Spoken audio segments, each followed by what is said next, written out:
Hello. I am doing something a little experimental today. So, I need to turn up actually my phone a little bit. I'm really trying something out right now. And that part is working. So yeah, so we're doing a Warhammer stream today. I'm building some Battlesuits. I'm currently streaming in two ways. I am streaming right now so I usually do two streams. I do a YouTube stream and I do a Twitch stream, right? That's usually how I do it, because then the main reason is because then my VODs are immediately on YouTube and all of my forgetfulness is taken care of. But today, I'm streaming on YouTube vertically. This is new for me. So it'll be interesting, to say the least. Yeah, so we're gonna give this a go. You know, I'm gonna try my best. We're gonna kind of see how things turn out. We're building today, so I have to. This part's normal, which is me having to move over. That's not what I want. There we go. Okay. So now you can see me here.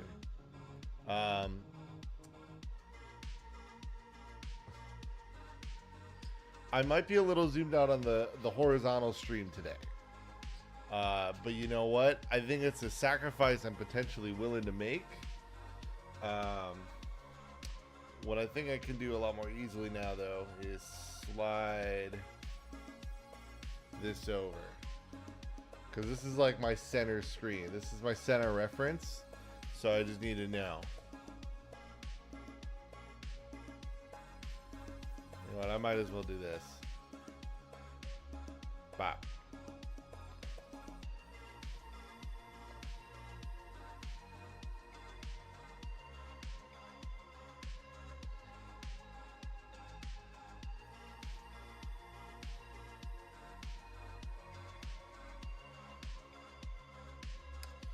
Where's hold on. I had a. Oh, there it is. I was like, where's my frog tape?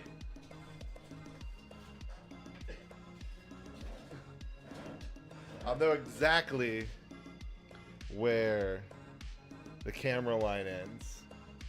This way I'll know exactly where the vertical camera line ends. You know, it's just funky. This is interesting. I always like experimenting. I always like to kind of see how these things go. I don't know what Twitch allows for vertical streaming. But these are great streams for it, honestly. Warhammer streams, I think, are great to do in this vertical format. Because, you know, everything...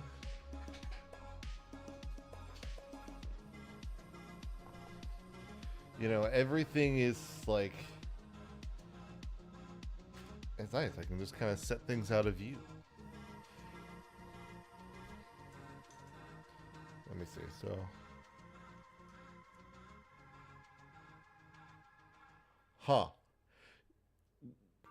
oh, I'm just such a delay. Hold on, that's the problem.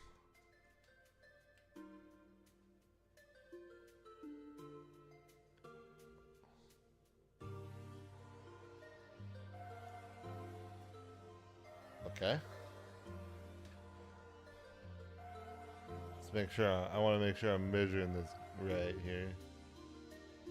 Good enough. I don't have to be perfect. I just need to know that I'm roughly like out, in. You know, like, you know, if I want to, I can take this knife handle. I can be like, hello, hello. I'll tell you. All right. Let me do this. Bring it back a little.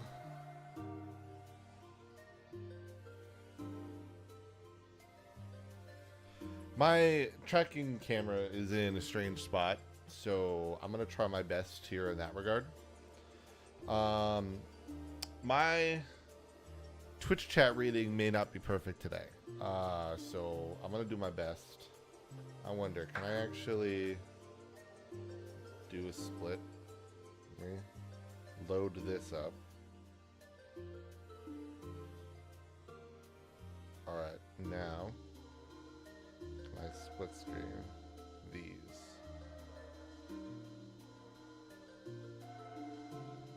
Excellent.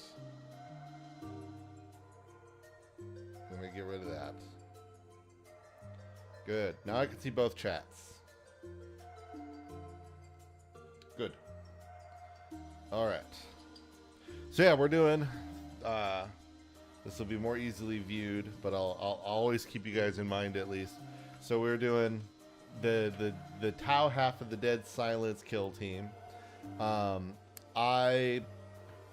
Dude on my local kill team Discord hit up the group and was like, hey, who wants the Tau half of this box? And I said, me. I honestly made out like a bandit, because not only did I get, where'd I put it? Oh, shoot. Oh, it's over there. Not only did I get the Tau kill team, right, and obviously all the important bits for it, but I got it. I basically got the rest of the box. You know? Like, I got most of the you know, like all the tokens and everything, which, you know, we pretty much took all of the what would have been, I think, some of the Space Wolf ones, but I think, honestly, maybe they are, because there are these Tau ones here for their abilities, so maybe they were all Space Wolf, but it's fine. I have, if these are the engage and whatnot tokens, then it's not a big deal.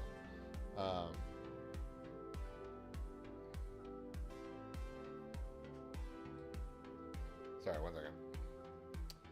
I had to fix my light here. I don't, it's in your guys' view.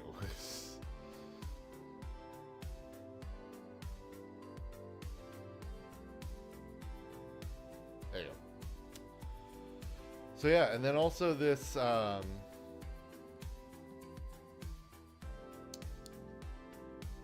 this campaign log, which is interesting, you know. Oh, I don't have this needs to, I need to flip the vertical. Hold on. There's two parts to this.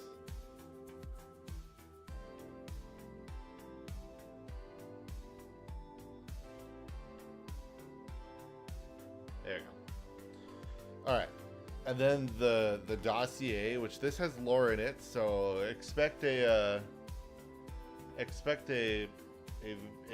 podcast episode on this in the future, and then like a campaign book, the like campaign like map sheet, which I actually have a thing about this that with I have made long-term plans. I have been working on this idea for a long time. And there's an episode I want to wait to talk about it for on the podcast, but I am I can give you the lowdown of it. So I am attempting to drum up this idea about doing a I'm sorry, also this is a fucking mess. It's just as gonna be the way it is today. That's why usually I zoom in so you can't see it, but I didn't want I essentially wanted the sprue to take up the width, because like if I zoom in to where I would want it, it's still pretty rough, you know. And that's, so I'm a little,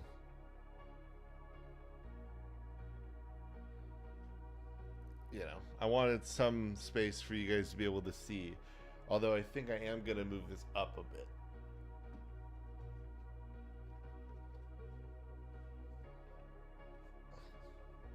Oh, I unscrewed the wrong thing.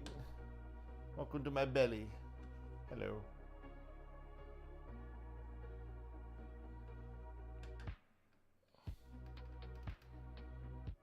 There we go. Okay. Trying to make things work better for the vertical viewer. This freaking light's still in the way. Okay, there we go. Now that it's high enough, I can actually move my camera to a better spot too.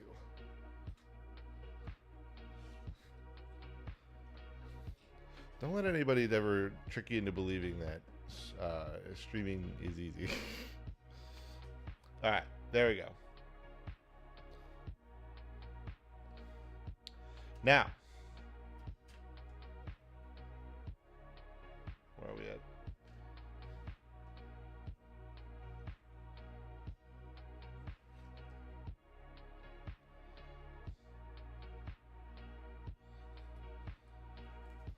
Move my markers here. For those who don't know, I am also streaming vertically on YouTube right now, so I'm experimenting, and that's why I have this tape here, so I can mark. I have a visual cue on my hobby mat here, where the camera will stop seeing shit that I do. So, good. All right.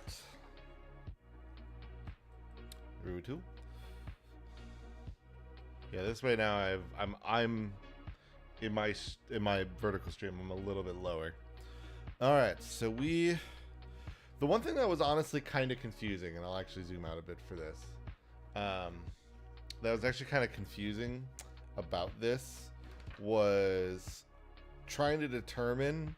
I've been trying because a lot of times I will magnetize my kill teams because they're small enough that I can let the WYSIWYG be.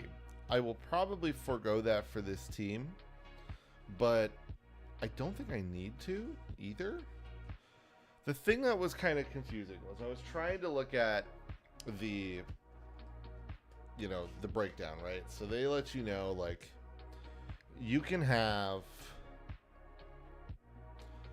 you have one Chaussee with pulse pistol and one of the following options, which is a burst cannon or fusion blaster.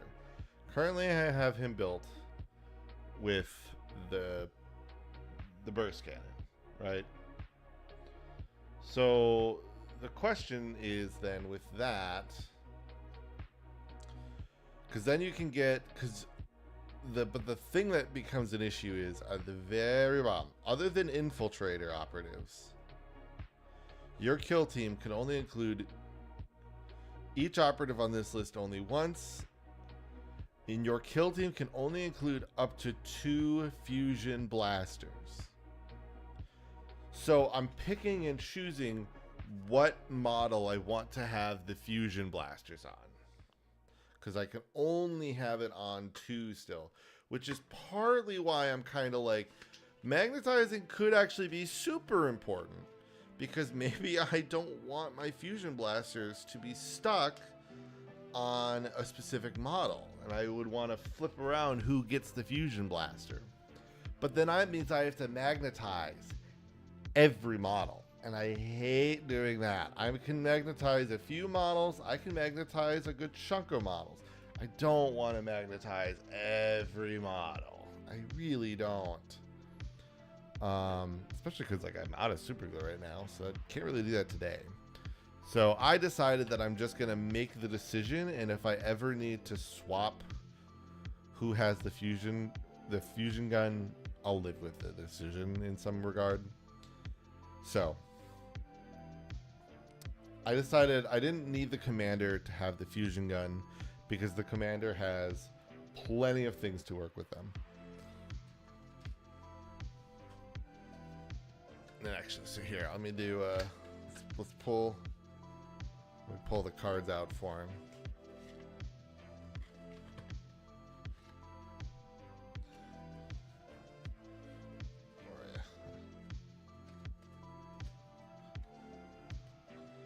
So we got the data cards here. So we've got Shosfrey can have the burst cannon and the fusion blaster, obviously, and that's great. But he also does get the strategic gambit whenever this operative is in the kill zone. Select one friendly stealth suit drone operative in the kill zone, and until that operative's next activation, ignore the first 2 bullet points of this drone rule.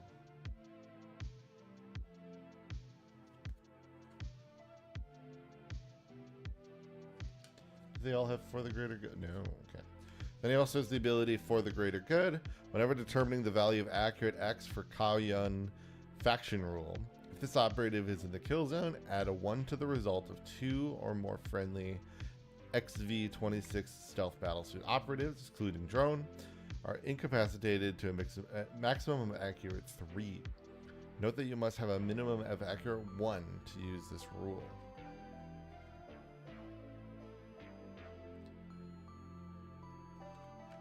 So yes, he just gives bonuses. So I felt like I didn't, if I was going to have the fusion blaster, my thought was partly this has both short and long range. I'm not going to probably have the shots rate going in. So my thought was to keep him ranged. So that was why I stuck with him there. So who would be next here? Who would be built next?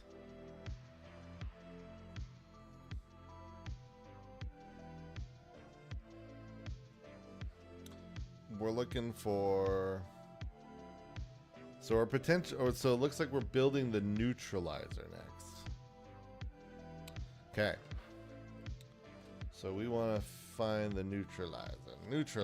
Well, they've got the fusion blaster right on the tin there. So maybe that is worth doing. Let's see. They have no abilities. Oh, here they go. No, it's on the back. So they have once per turning point, when an enemy operative visible to and within 8 inches of this operative is activated, you can use this rule. If you do, each friendly battlesuit within 3 inches of this operative can immediately do one of the following: perform a free dash action, change its order.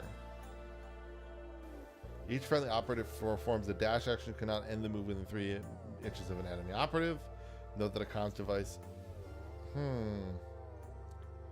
otherwise, they can system jam. Select one operative visible to this operative until the end of that operative's next activation. So check one for its APL stat. Whenever this operation has a conceal order, you must spend 1 additional AP to perform this action. Ooh, I think they should maybe be ranged because you can get a big amount of line of sight,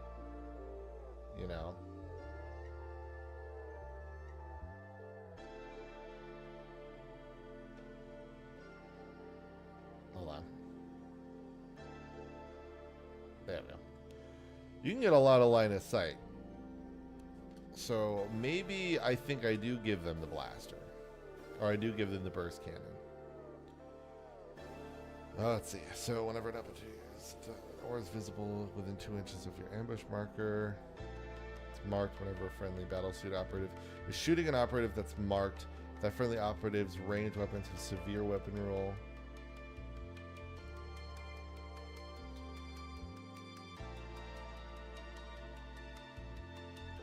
This I think also needs burst cannon. I'll put them in like piles here so I can so I think designator should be burst cannon. Because again, that one similarly just needs to be within range, or it needs to be a valid target. Well, a valid target is more possible when you have the unlimited range. So you might as well do that. Lodestar. When an enemy operative is performing the shoot action, and your opponent selects a valid target, excluding drone, you can use this rule, providing this operative isn't within control range of an enemy operative's. If you do until the end of that activation, whenever an enemy operative is shooting a friendly stealth battlesuit that's both visible into and within 3 inches of this operative, and more than 2 inches from that enemy operative, ignore this piercing rule. Yeah, sorry, I'm putting them. I think I was going to put them together.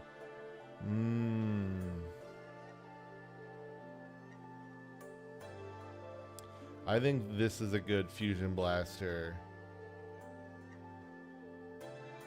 And then Liberator also seems like a good one because... Okay, I think we're going to go with Liberator and Lodestar will be... Liberator and Lodestar will be my fusion blasters because they both have abilities that benefit them being close ranged. So I'll kind of put these two together so that I know. Oh no, my cards. I've dropped them.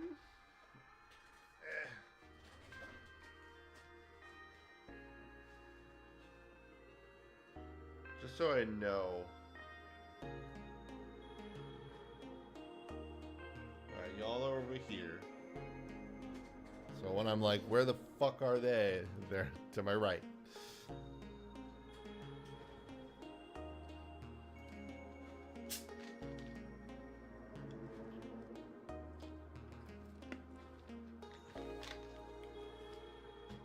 Alright.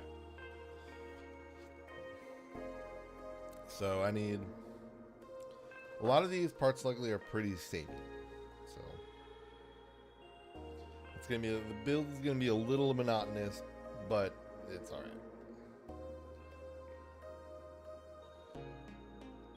Because that usually means at least it can end up going by pretty quick.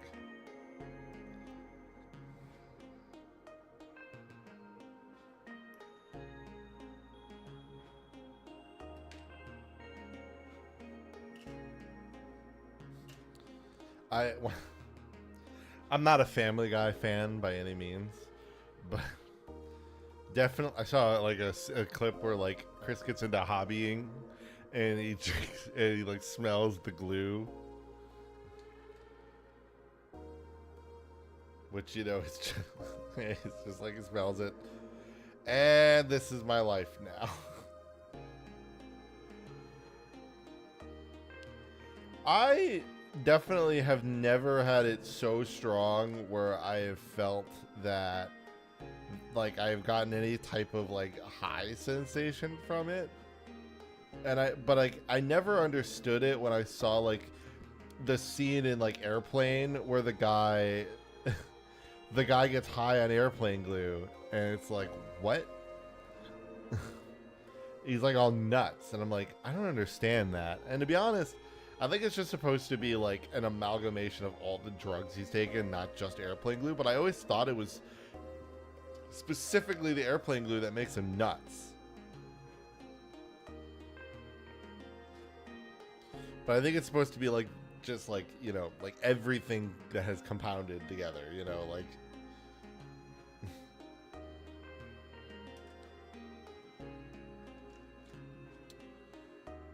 Is A3 a repeated one? Yes, it is. Okay. I'm like, that's suspicious because like...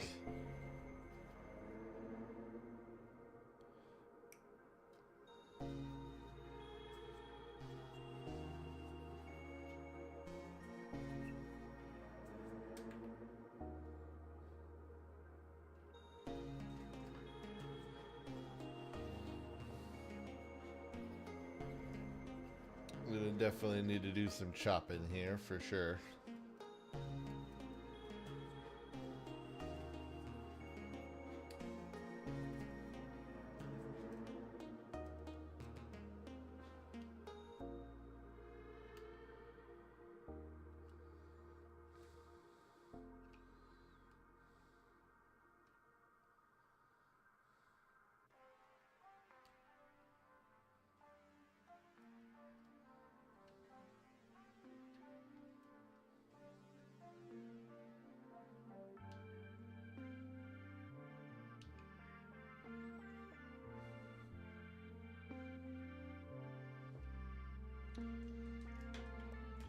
I've unfortunately misplaced my softer file, so I had to use this metal one in the last build. My hope is to definitely I'm hoping to find that.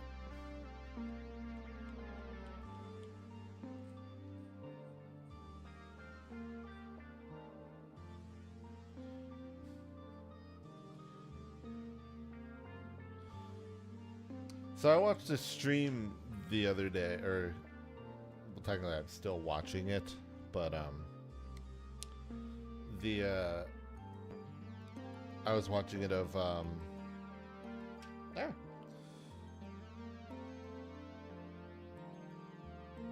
So I'm trying to look. Fat and this way. Yes. Okay.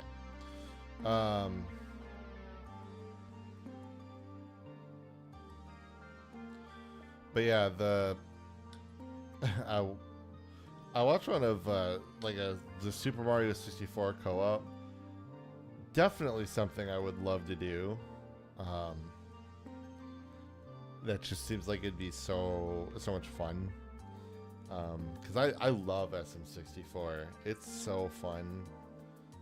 And it's just like, I don't know, you know, I know people like I know there's a lot of people that feel like the game doesn't hold up or whatever, or they don't like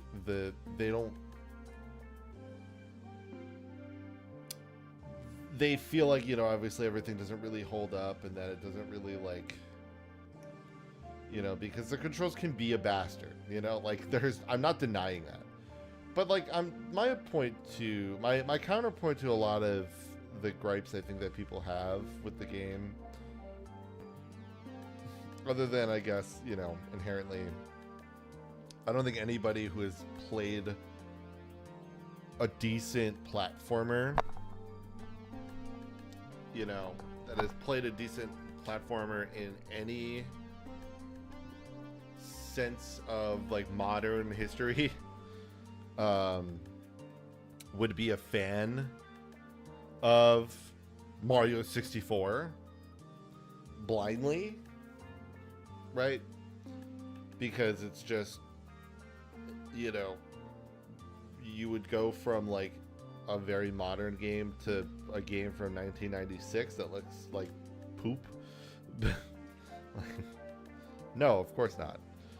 But so like obviously there's always going to be nostalgia, is always going to be a thing, but to me it's also, I think there's a reason that the game has such an optimized speed run.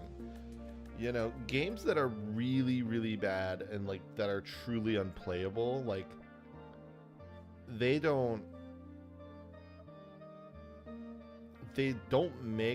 make for meme speed runs, but they don't make for good speed runs, right? You know, so I think the fact that it's a good speed run and it's been optimized so well. I mean, look at Sunshine, right? Like Sunshine is actually like, it looks great, it plays great, you know, and it has a super well optimized speed run. I don't think that would be the case with 64 as well, without it still being good.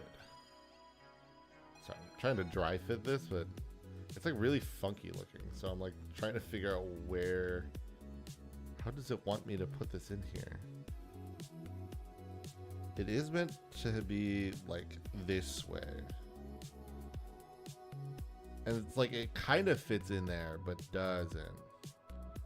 So like, what am I doing wrong? There you are. Okay, it was just a little higher than I thought. It needed to go higher than I thought. Got it.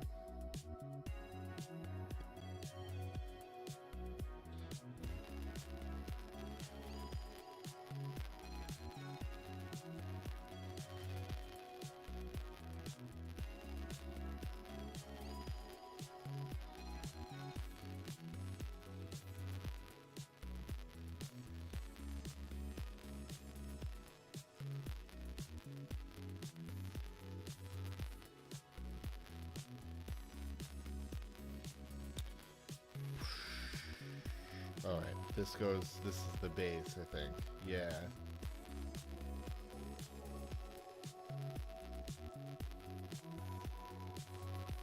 Okay, I think at this point I can kind of zoom in a bit more, now that I kind of know what I'm working with here. Yeah, I think this will be good. So, let me Let me reshift my tape.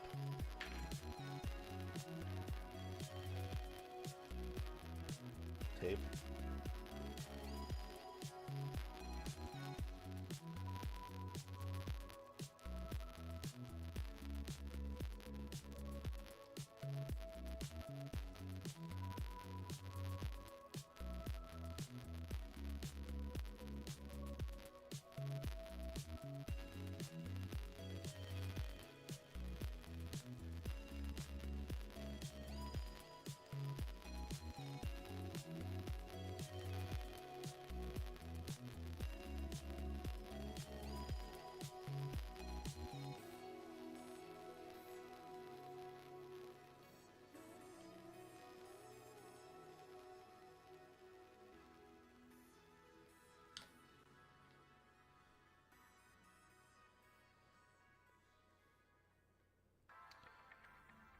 There we go. This is nice. Now we can get. Now you guys can see way better. Like I said, this stream is going to be a little bit of growing pains. We're experimenting today, quite a bit. I do wonder. I've never seen a vertical stream on Twitch. I don't know how. I like. That's the thing. Like, I just don't watch Twitch on my phone. I'm such a Twitch boomer when it comes to that. You know, like. I just can only watch Twitch on the desktop. It just always seems like such a better experience. But then I watch YouTube. What I watch on my phone most of the time is YouTube. I watch YouTube on my phone all the time. Okay, they're only showing me... Hold on. They're only showing me this neutralizer with... But I can have it with the burst cannon. It's just... See, GW books sometimes are not amazing here, right? Because if you look at this, you can see that it's giving me like essentially the only gun option to be the fusion gun. Like, it really wants me to do that because all of the other builds do show them with just the burst cannon, but they all can have. So it's like, show me both options, because otherwise, like, there's gonna be a lot of people who are I'm gonna go to a table, right? And there's gonna be people who don't read this shit and are like they built their team, and they're gonna be like, they'll see mine where I have a neutralizer, the burst cannon. They'd be like, "This supposed to have a fusion blaster." I'd be like, "No, they don't. They can have either gun." And be like, "But there wasn't an option to build it with the fusion blaster." Blah blah blah blah blah. Like, who dear? So.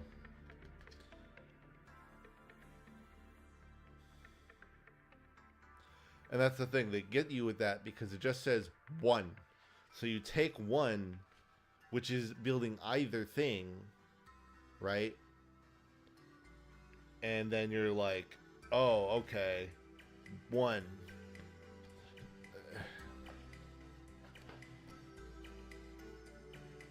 Like, here's the thing, I get it where, like, I refute the concept that, hey, make instructions exclusively for stupid people, because I think that's what leads to more stupidity, right? Like, if you assume everybody is stupid, then everybody will just act stupid. Self-fulfilling prophecy, all that. So I kind of beg to try to say, hey, you know, think of your audience smarter than they are, because they will catch. Because if you're not careful and you think they're stupid, they will catch on to things. Everybody is stupid in their own way. I think that's not meant to be there.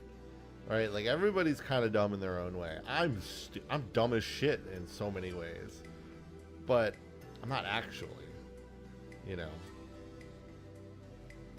I've been naive, you know, and I've done stupid things, but I'm not truly stupid, you know. I pay my rent. I have bills that I pay on time. I have a house. I have a wife. You know, the you know, I keep I keep things in check. I'm able to do this as a hobby without going into the poorhouse. You know, um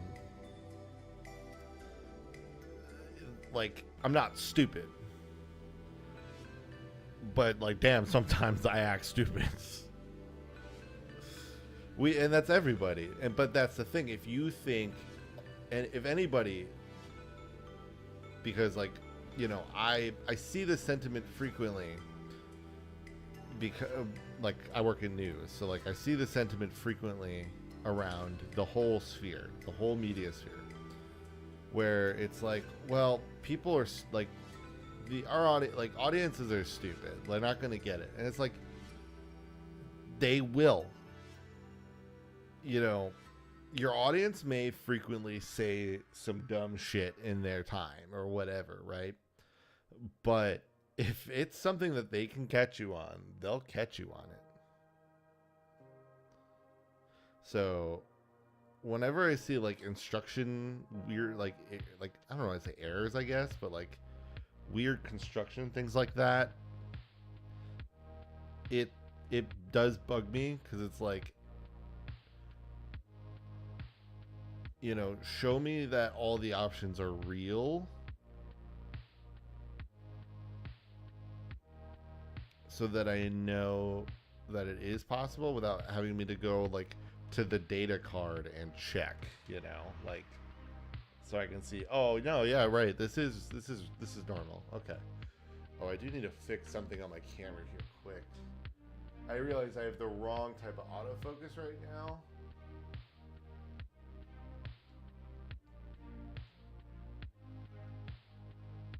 Set there. Okay, good. Actually, if anything, I should set it. Oh yeah.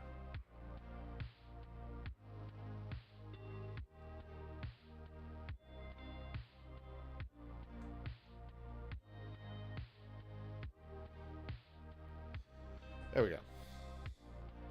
This will probably do better now, because now when I do this, it'll just come right to it.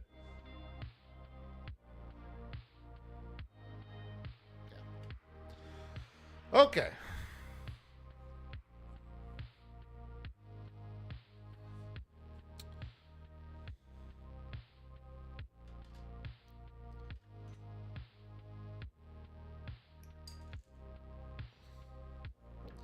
Yeah, so like, you know, my rule of thumb for like wanting instructions is make the instructions so easy that an idiot could do it, but don't assume that that person who's building it is an idiot.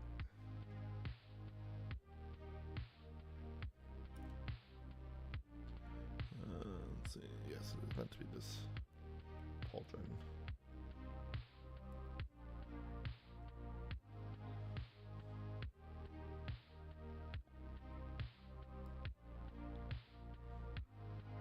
Okay, good.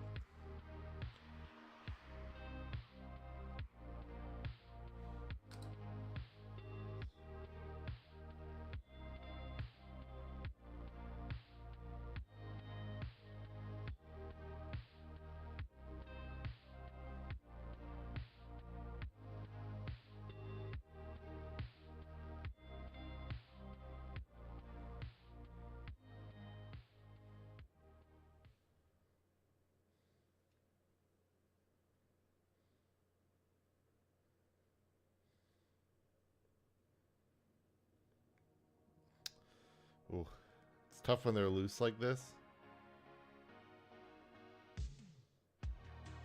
Oh, yeah, like this arm pushed out during this.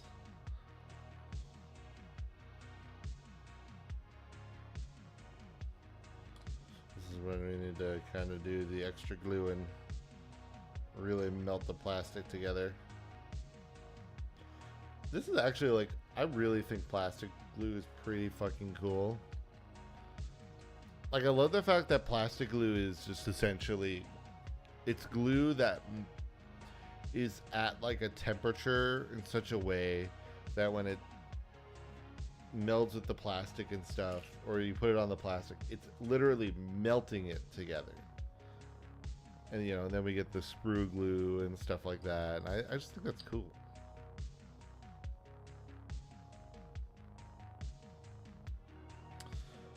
So I am currently, I'm actually currently reading Elemental Council. That is an upcoming book club episode of Heretic Hammer. And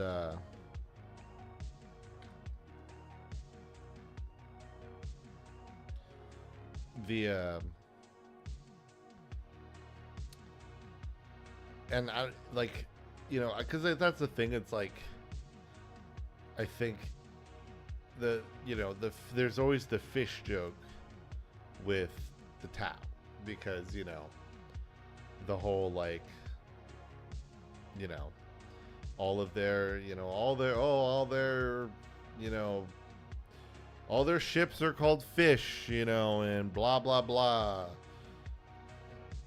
And you know, it's a good guffaw, it's a good laugh. But you know, the fact that they're actually really kind of these like, you know, short-faced with like actually with like these like, I don't want to even say cow people, because like hooves, you know, hooved creatures are of a great many sort.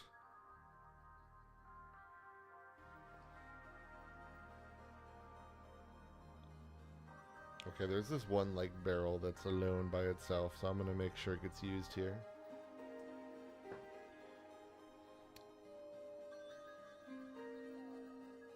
I need to get to a craft store at some point in the near future, and I have a thing that I could make a really large bit box out of, but I don't want to do that because I also potentially want to use it for mini transports, especially for Kill Team. Because I really want to start talking to folk this year. I have a really big motivation to try and build some type of just like, all right, look, we tried doing a Kill Team, like, tried doing a Kill Team Thursdays thing. The problem was okay, I'm gonna go, this is gonna be a little bit of a diatribe here, but bear with me. Okay, so the thing that bugs me, I think a lot of times, is around me, the number one way that people play 40k and whatever else is they schedule games with each other, which is totally well and good, and you know, I think was definitely a good, you know, because that was a thing that you did for D&D and the like, you know, and it's fine. The problem is you're always then hoping somebody freaking answers you, and you have to schedule the time. Sometimes I'm just like, hey, I got some time in my day. I want to just show up and try to get a game in. Or like, hey, I didn't expect to be off early, or I didn't expect to have the house to myself, or, you know, the wife took the kids to wherever. You know, so I can go... You know, so I can go hang out and play some, you know, play some 40k or play some Kill Team. And with big scale 40k, I think I get it. But the thing I've come to the realization is I think Kill Team around me needs it really needs the capacity to kind of be able to be like Yu-Gi-Oh! Or Magic around me, and have the ability to kind of just show up to an LGS, you know, Kill Team in hand, and be like, hey, I want to play a game. And that's, you know, and that's the thing, right? Like, I think we really need that. I think my community really needs that. 34 and 35, so it's these two. You know, because I think a lot of people just kind of aren't going for that.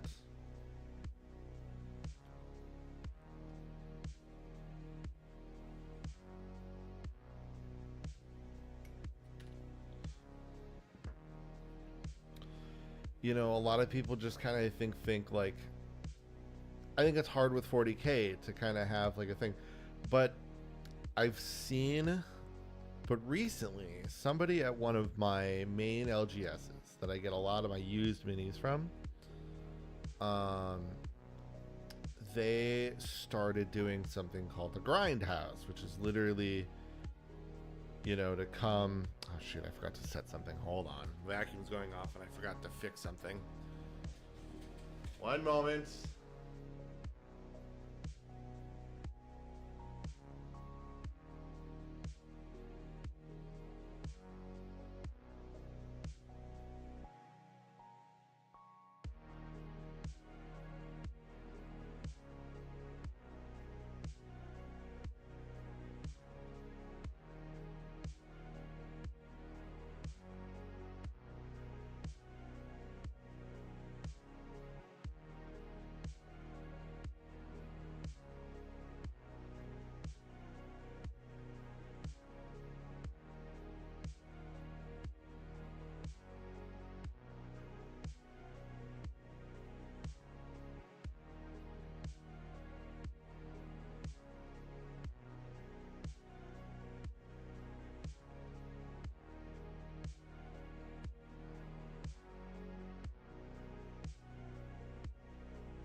All right. Sorry. Yeah, I had to pick up a couple things so the vacuum can clean the actual floor. But yeah, so like, it seems to be going pretty well. I haven't been there because it starts, and then here's my other problem. So yeah, it starts after I'm done with work, or before I'm done with work. And granted, I think weekends in general technically are always going to be the better time for any such thing, right? Like something like a grind house and stuff like that. Like, I think the weekends generally, yes, are the better time, but I think weeknights are underrated.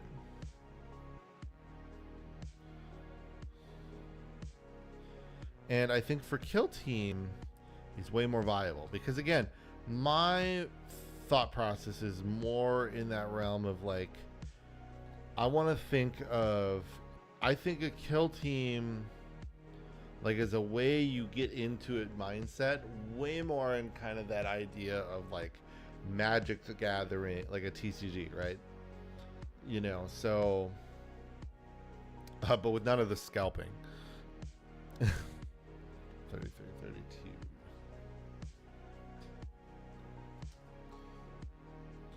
So, you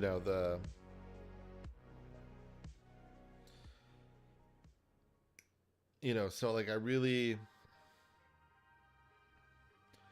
I really want to try and help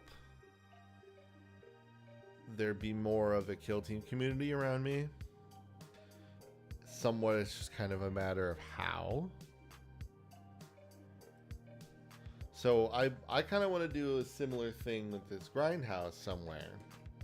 try to work.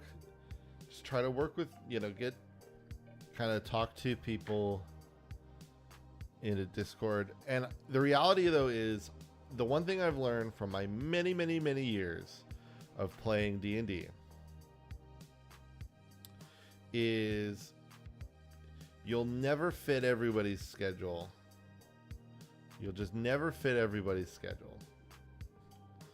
So if you're running something that you want to make it like long term, and you're gonna do this for a while, then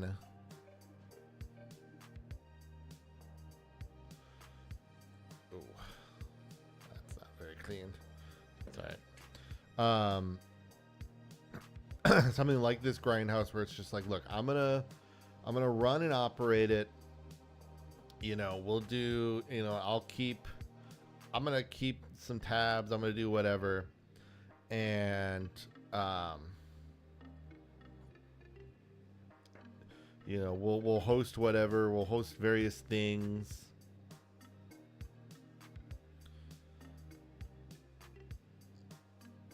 This doesn't really fit perfectly, but I guess it'll work.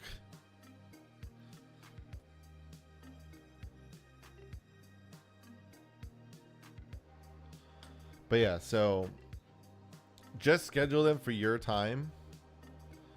Right? Like if it's a D&D session, right? Just schedule it for your time. You're the one who's running it. You're kind of spearheading it. Schedule it for your time, and then people will be able to come and go, right? Be fluid, but not too fluid, right? So don't do like the poll everybody and be like, what time works for everyone? Nothing. No time works for everyone. It's a myth. It's a legend. It's not real. You need to just pick a time that works for you, and then I'll just allow everybody to come. And if it truly works for no one, find another time that works. Try to make a time that works for you then. But again, don't set it just like blah blah blah. Just kind of if anything, denote the one day that maybe most people had said they were available, and then just roll with it.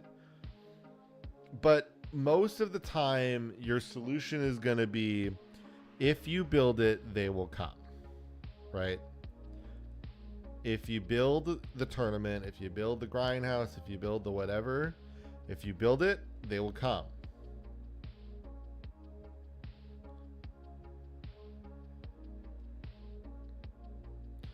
So that's my goal, is I'm going to try to do that. Hopefully it works out, but what do I mean? 36 and 27.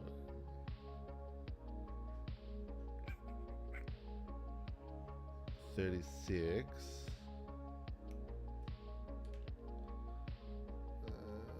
27.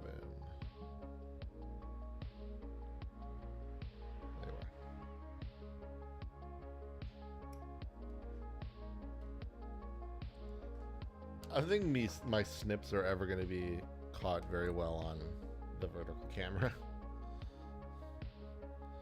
I can't do it. So yeah, that's a big goal of mine. Because I think the only reason I haven't played 40K has honestly just been my own busyness / lack of desire to, like I just haven't made the effort. I've been too lazy.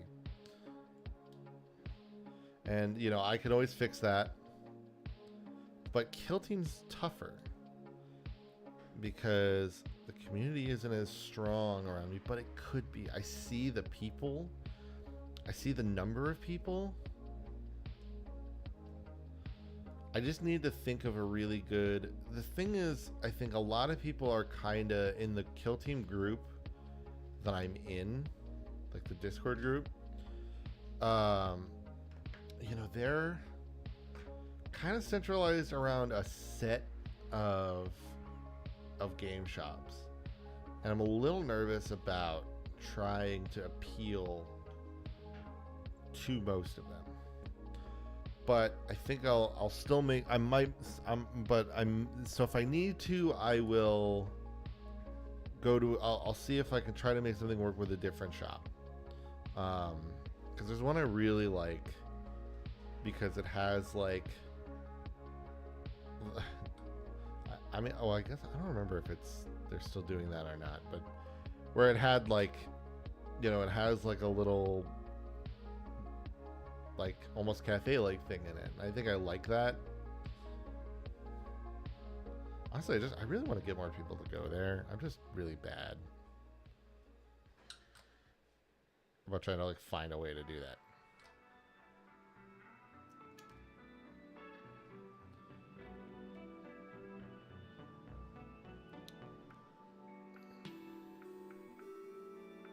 I think it's unfortunate just because a lot of my gaming friends don't actually live near there.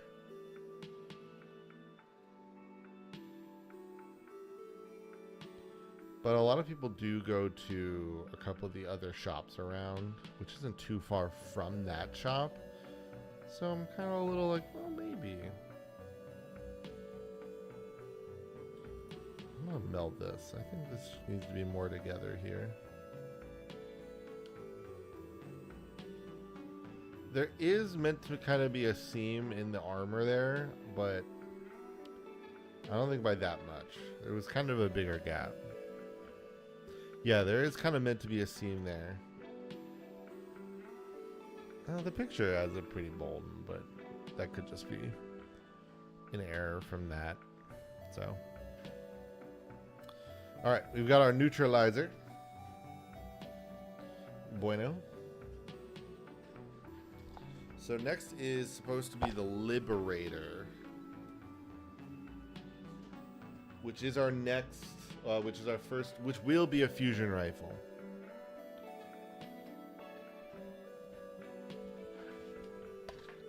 This will be a fusion rifle using. Okay. Next will be Lodestar, which I'm going to check when that is. So Liberator.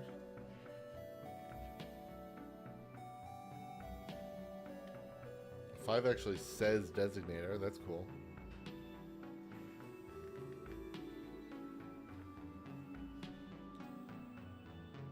So it'll be Designator, then Lodestar. Good to know. Okay, I'll order them in that now then.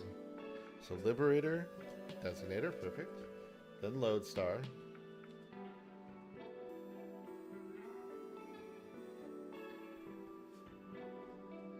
But I'll do this so I remember, in case we don't get to it today, that it's up, because then it's a fusion gun.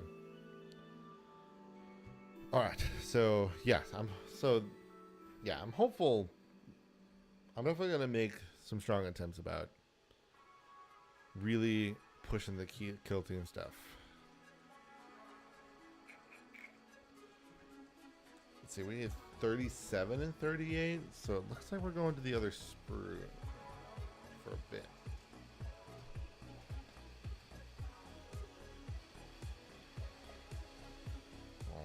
Something's in the frickin'. Something's in the trap of the vacuum. Give me a second. I gotta clear it.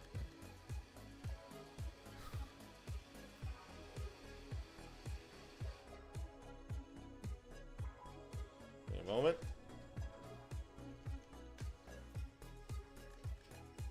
Hey, bud.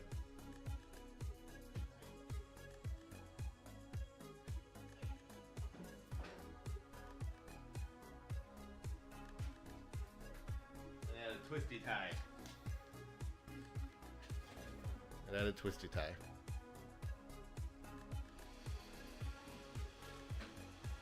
Oh, something else too.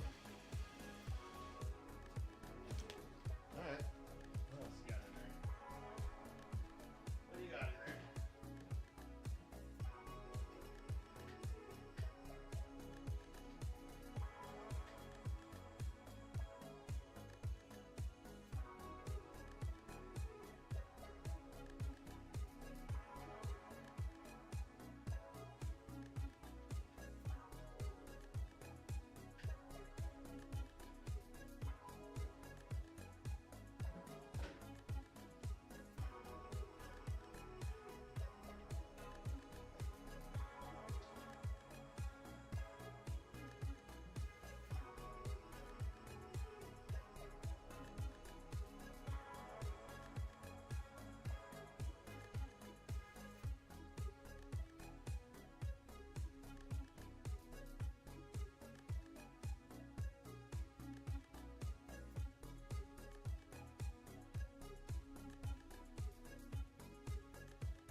we go.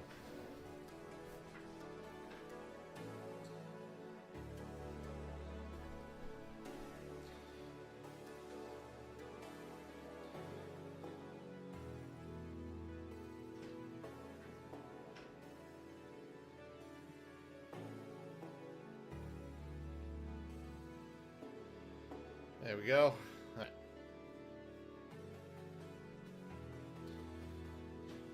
So what are we at? We're at 36 and 38. I gotta find them. Oh, there they are. Oh, 37 and 38. I was like, wait a minute.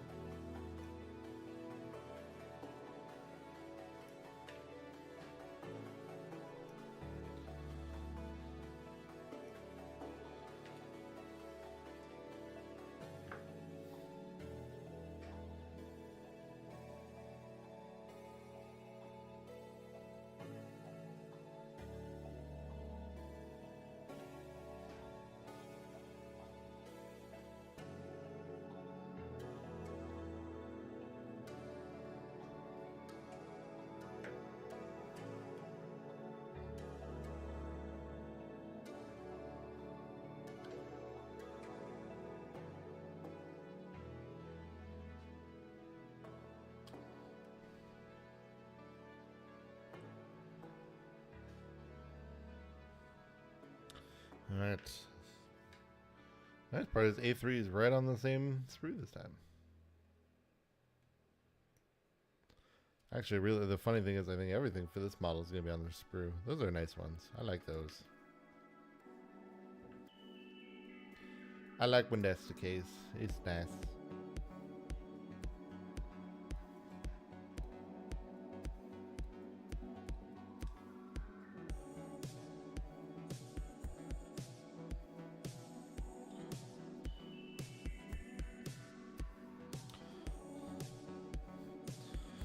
Also, one thing I saw this week that I've also been kind of inspired to play is I really want to play.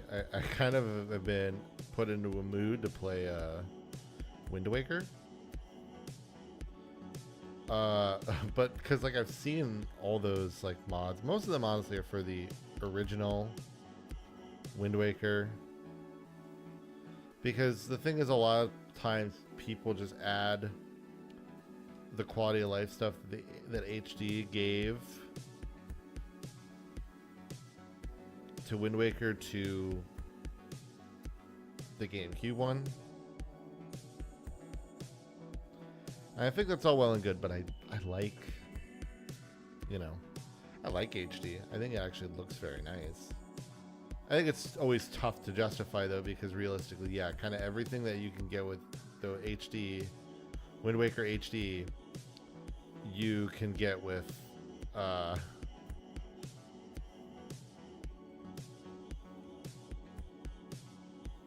weird.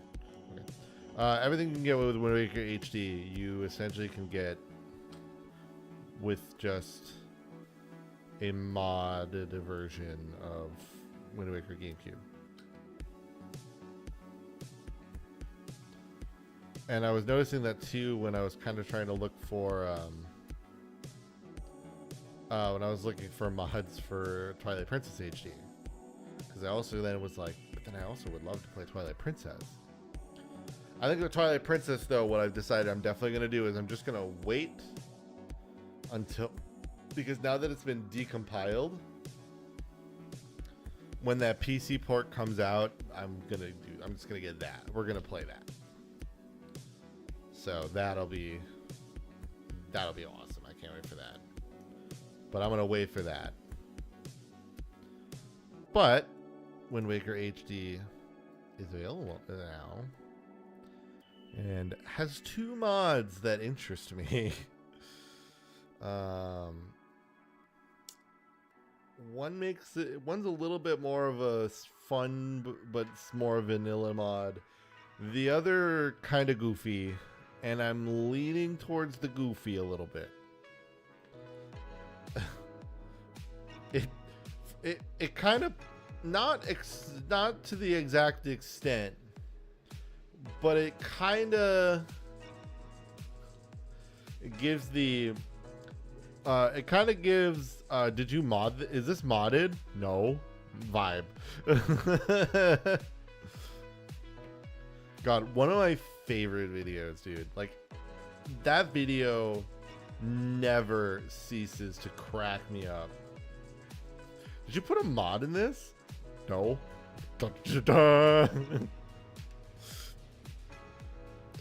It's funny because like even the original doesn't even have the da da da da.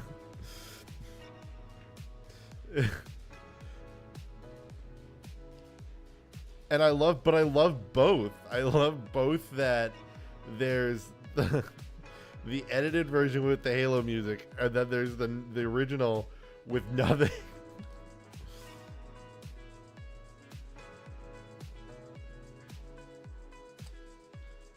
God, Resident Evil 5 is so fucking peak. I love Resident Evil 5 so much, and I want to play it with somebody. I really want to play it with someone. It's just nobody understands, or like not enough people truly understand its peak, you know, like they see Chris punching a boulder and are like, that's fucking stupid. But they don't get it, bro. Like they just don't get it. And, you know, if you were a true Resident Evil stan, you would get it. You know, like, you would understand. I want to do a bunch of Resident Evil gameplays or playthroughs this year because I know I know I did one last year.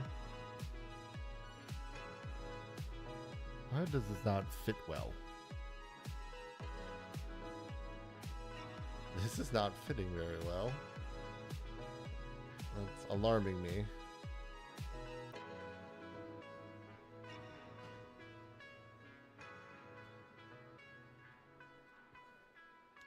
We'll just give it some support because everything looks right. It's just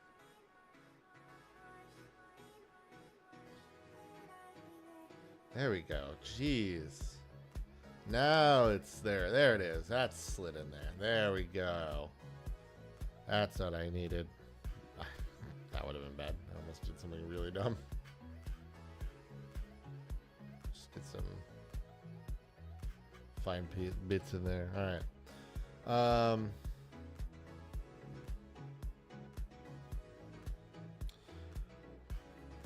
But yes, so I definitely want to do a bunch of playthroughs this year. I'm gonna try to find someone to play Resident Evil 5 with somehow. It's just gonna be how.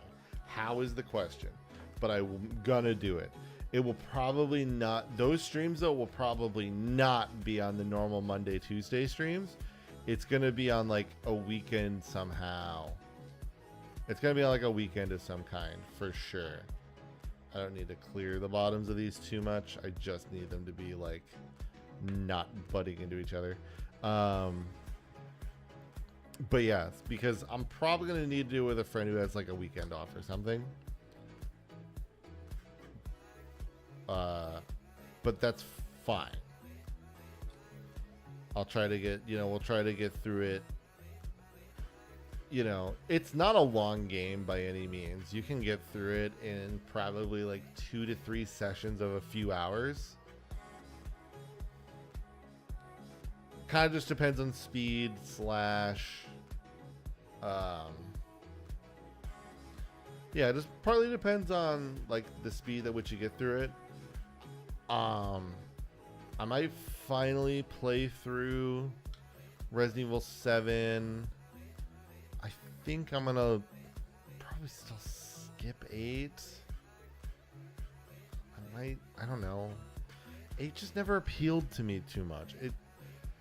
The problem was the issues I had with 7, I feel like are only exacerbated in 8, right? Like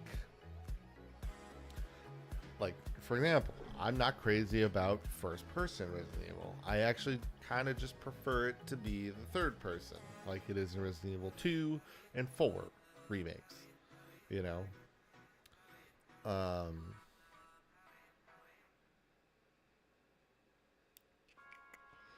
49. Oh, I'm looking at the wrong sprue. 49.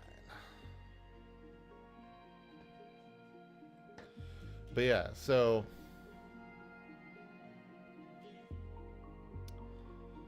I kind of feel like it probably wouldn't hit it for me.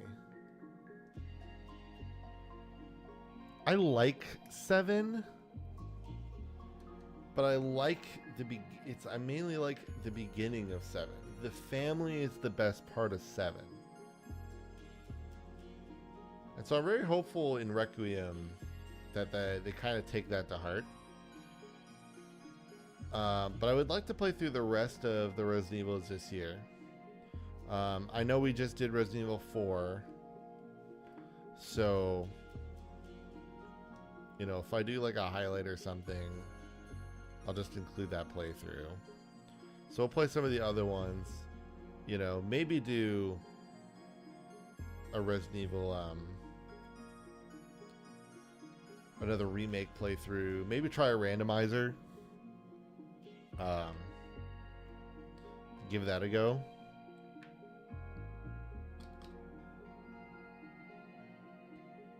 Problem is I just don't know what I'd randomize. The best one I could randomize would be remake, but it's apparently I tried it once and it apparently hasn't really changed. It's a huge pain in the ass.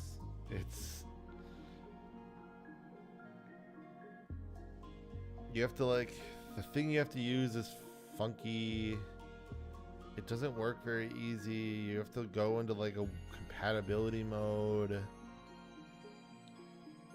And yeah, I haven't heard that it's gotten any easier. So, big oof.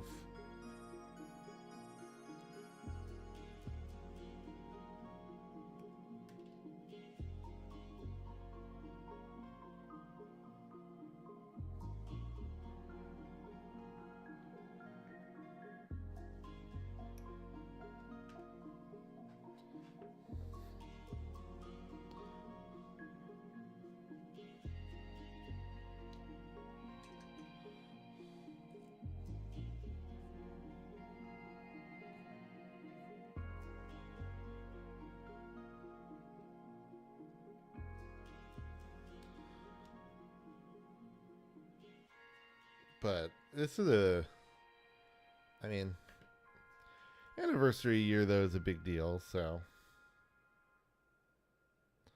I'm gonna try to celebrate one way or the other, and that's where I was definitely I'm definitely doing a Resident Evil 5 playthrough this year for sure.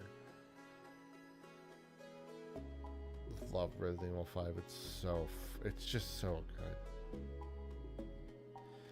Look, it's not peak for like the quote-unquote right reasons, obviously, but it's a great video game. You know, I'm all for the, you know, video games are an amazing medium camp, right? I'm all in on it. I'm all in on the you know, that video games are an amazing medium, or like an amazing media category, right? Like I'm all in that. I get it. But I think we oftentimes, quite frankly, too often forget. Oh boy. Okay, I'll need 42, and then I will need 51, because 50 will go somewhere else.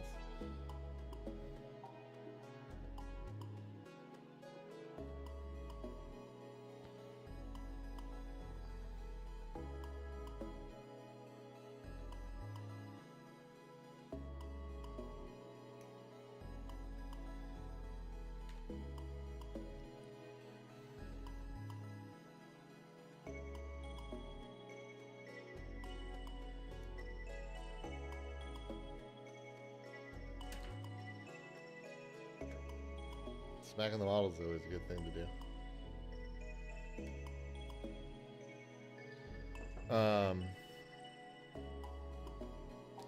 But yeah, so it's just like, you know, sometimes when there's things like, that's why I like when there's things like Balatro, you know, Buckshot Roulette.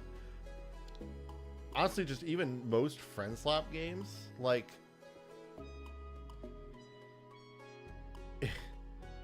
I really like when they come out because they remind, I think they serve as great reminders of sometimes a game just has to be a video game. As long as I can play the game and I can have fun, especially with friends, that's all it's got to be. Don't got to be any more than that.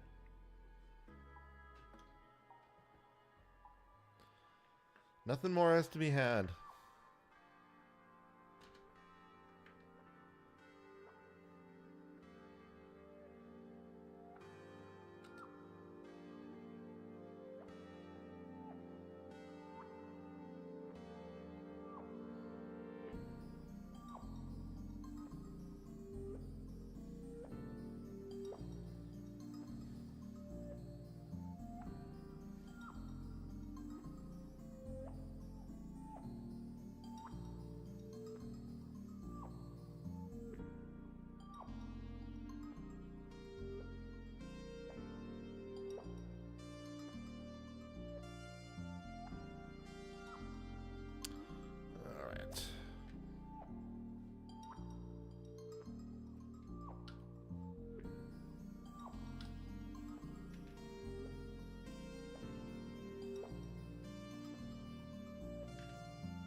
All right.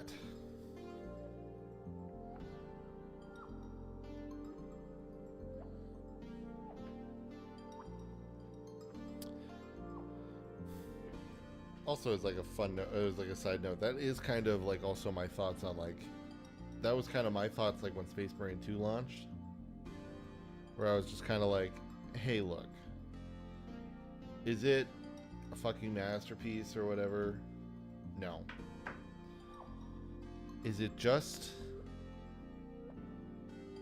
a good, clean, fun game? Is it a video game? You betcha. It's just a good video game.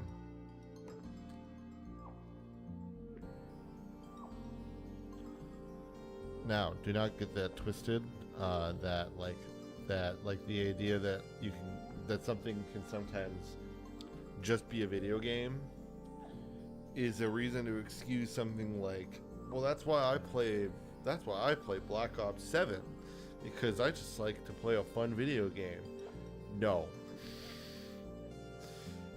That, first of all, it's not a good video game. Second of all, you've just brainwashed yourself into thinking that any COD is worth playing because it has longevity and you're afraid of change. But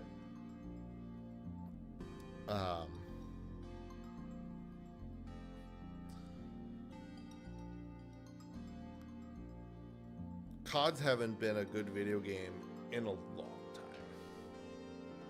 But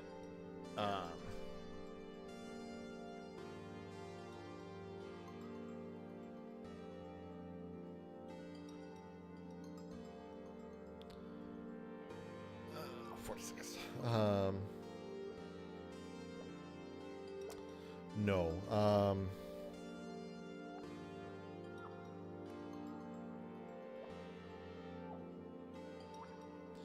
They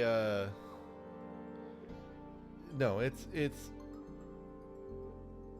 is a largely like, you know, like, again, looking at a game like maybe Space Marine 2, right, where it's like, hey, is this winning an award? No. Does it really need to? No. You know, can you log on though and play it and have a very good time, kind of no matter what you do? Yeah. Like, the game isn't broken. There's not really like there's not like a whole lot of like, oh my god, X is so busted, the game is unplayable because X is available in the game. The only thing that's ever been frustrating about Space Marine 2 was the flashbangs. And it was honestly just kind of because it didn't feel super necessary for the game. And it kind of just became like, hey. But a community often has the way of working itself out. And when I've been playing recently, nowhere near as many people are running flashbangs. Honestly, I think a good portion of that is I think we bullied flashbangs away from the game. I think we kind of bullied flashbangs out of the game. Because, I mean, it was just always like, hey, if you run flashbangs, you're a bad person.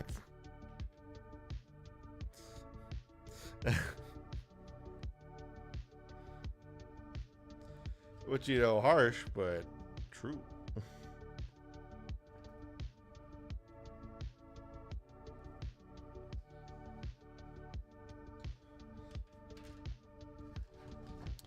I need to check.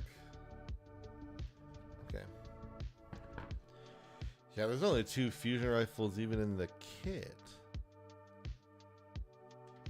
There's the other one. I couldn't find the other one.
You know what I would like to see, though, for Space Marine 3, which they still have not done for Space Marine 2?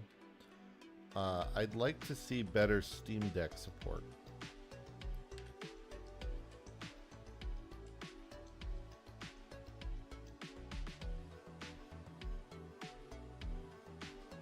Oh, man, this is, like, right up to it.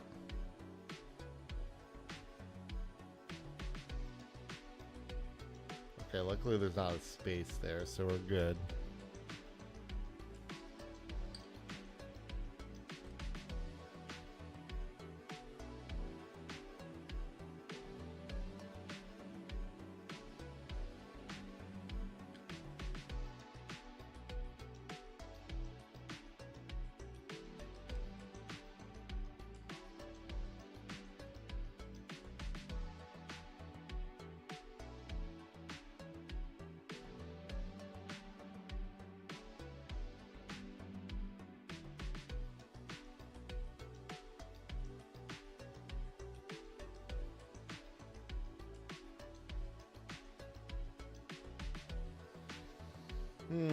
Yeah.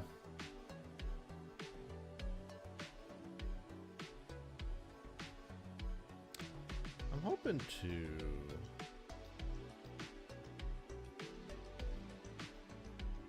Let's see. I mean, we're through 3 of the stealth suits themselves out of 5. It's 5, right? Yes.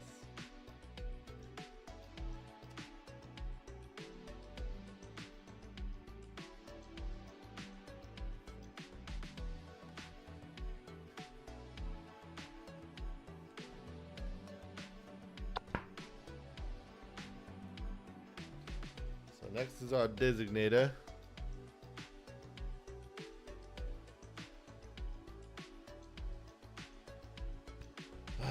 Do I think I could do this in 20 minutes?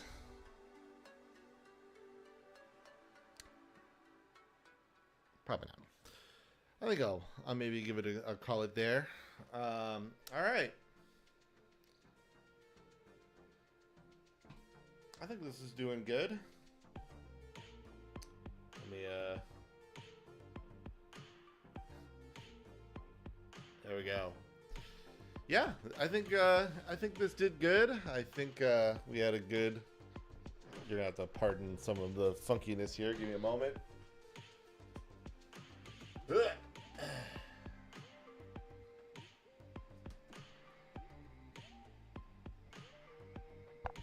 kind of until the time comes, I'm doing a lot of streams kind of short. Oops, hold on.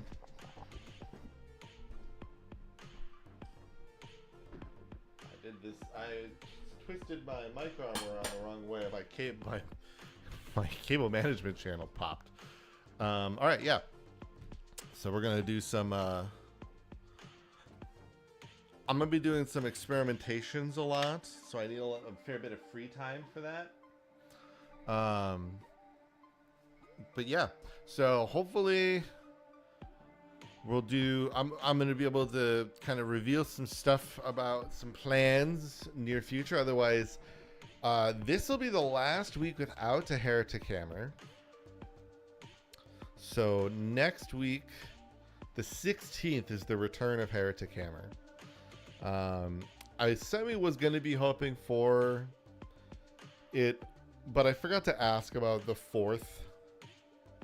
So as a recording date with Dylan, so unfortunately we will be waiting one more week, but I'm excited. It's going to be a good one.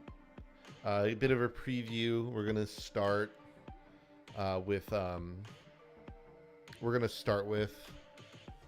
some like a recap of 25 for Warhammer 40K, and then after that, we'll be we're gonna look forward into the future. We're gonna be doing just video games though, and then the week after that, we're getting into a real topic, and then we're gonna have an early Gundam episode this month. It's actually gonna be at the end of this month for January. The January episode of the February episode of Gundam will be at the very end of January, but there's a reason, and that's because February 6th is going to be a very special episode of Heretic Hammer, and I'm so excited for it. Like, I cannot wait.